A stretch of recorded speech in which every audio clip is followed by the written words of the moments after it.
અલિયા ગામ છે એમાં કાવડિયો હતો એક પાણી ભરે આમ ને ઉમાં એક વકીલ હતો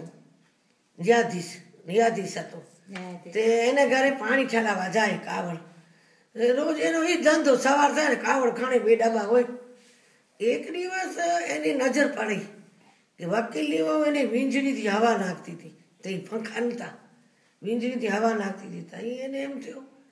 કે આ તો જો બાયડી કેવી વીંજળીથી હવા નાખે છે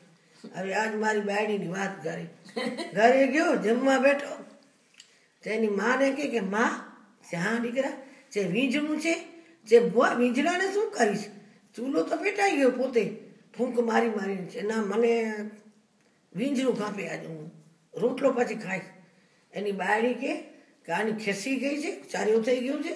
વીંજળું શું કામ માગે છે તો મા બચારી ગઈ એટલે એવો રૂમ હશે એમાંથી ખણી આવી વીંજળી તેની બાયડીને ક્યાં મને હવા નાખ મુવા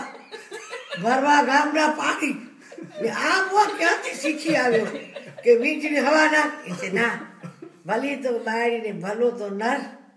તું મારી નારીને હું તારો નર હવા નાખ વકીલની બાયડી રોજ નાખે 5 નોકર ઘરે છે તો બાયડાને હવા નાખે ના ખવા ચાલ વેલું ફેરવું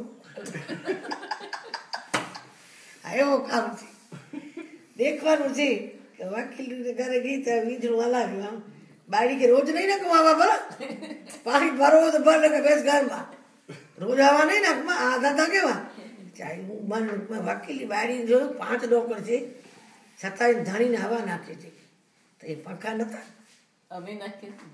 હા તમે સ્વિચ ઓન કરો ઓફ કરો નાખ્યું હા હા પંખાને લાઈટ ચાલુ કરીએ બંધ કરીએ